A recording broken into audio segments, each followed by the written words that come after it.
parti pour 4 jours dans le désert du Sahara au sud de la Tunisie avec Alam Voyage où on va faire du dromadaire ou alors de la marche à pied.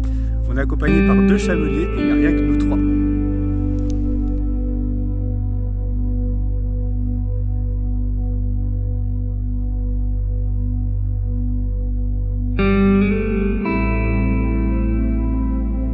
Ça s'agite un peu, hein?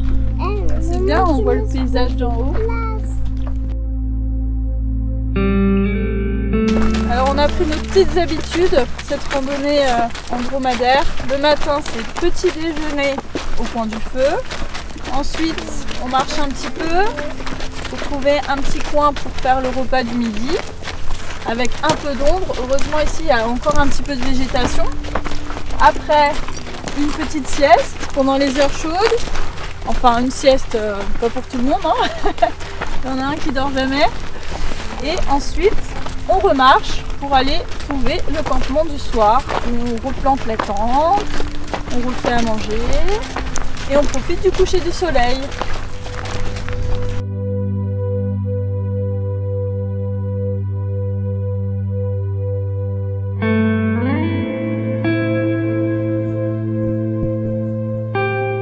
Alors on vient d'arriver à notre campement du soir, on est tout seul dans le désert. Et c'est parti pour le rituel. Alors, il faut déjà planter la tente, hein, beaucoup moins simple que la 2 secondes. La tente berbère typique avec les bonnes couvertures en laine bien chaude. Ensuite, aller chercher le bois pour faire le feu, préparer le pain de sable, le repas, ranger un petit peu les affaires. Et tout ça pour profiter de la soirée au coin du feu, sous les étoiles.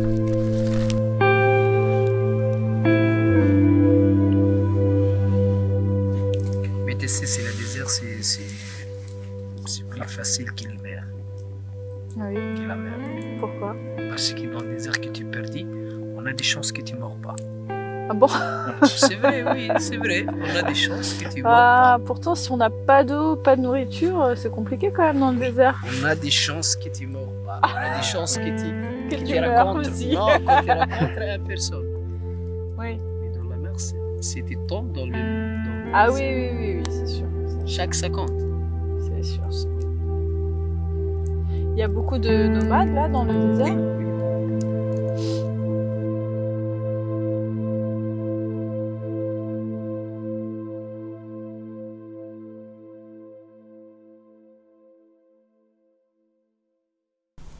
Bonjour. Bonjour. Petite tête du matin. La nourriture est en train de préparer le pain de sable, c'est ça qu'on dit, hein? Le pain de sable ou le pain des sables? Pain de sable, c'est ça. Donc, qui est cuit dans la braise, dans les braises. Ouais, j'ai du mal avec singulier pluriel ce matin. Dans les braises et recouvert de sable après. Voilà. Non, recouvert de braise. De braise, voilà. Hop. Ah, il y a du bois. Ah ouais, on recouvre avec la cendre et les braises. Bah, tu as raison en plus. C'est maman qui dit n'importe quoi. Le petit déjeuner idéal pour le matin, du pain des sables, un peu d'huile d'olive. Et ça donne bien des forces pour la journée. Non. Non, ce n'est pas bon. Et c'est bon.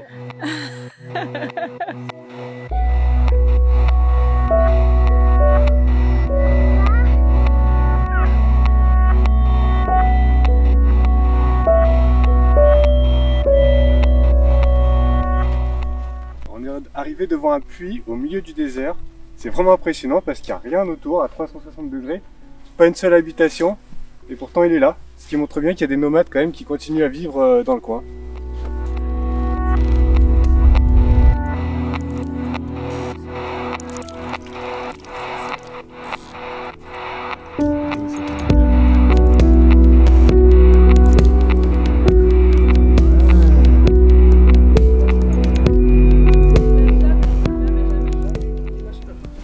Si tu lâches la main, tu manges ça.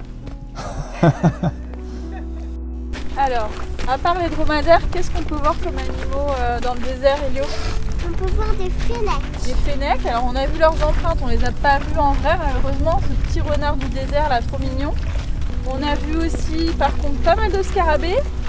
On a vu pas mal de lézards. De lézards, ouais. Des fourmis aussi couleur bronze, métallisées, vraiment magnifiques. Des petits oiseaux blancs aussi, on n'a pas encore déterminé quelle est l'espèce, on vous dira ça.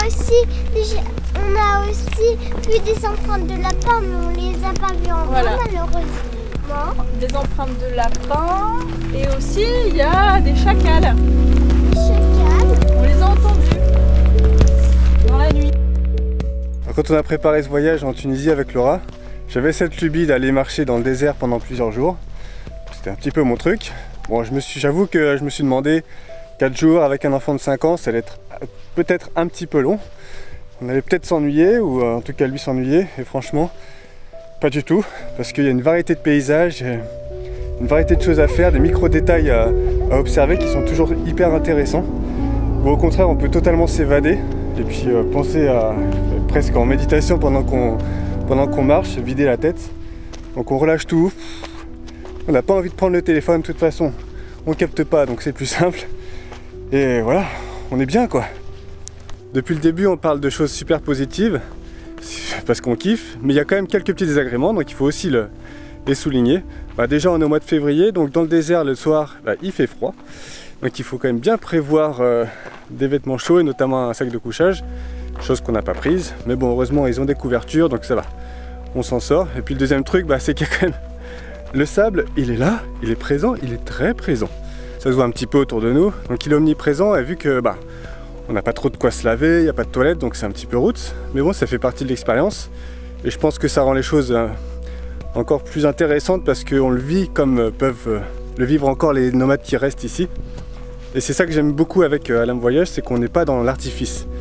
On n'a pas essayé d'améliorer trop les choses. Elles sont pas non plus... c'est pas ultra route, ça va, on s'en sort bien. Mais ça rend le truc un petit peu plus authentique.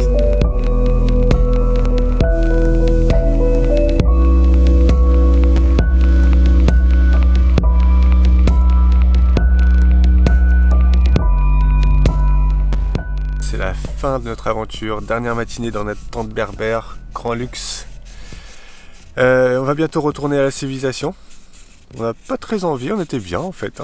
Mais bon, il faut bien continuer ce voyage parce qu'il y a encore beaucoup d'autres choses qui nous attendent dans le sud de la Tunisie. On a vraiment apprécié le calme du désert, c'est vraiment ce qui m'a le plus frappé. Le calme, le silence absolu. C'est très très plaisant, très reposant. À part les dromadaires.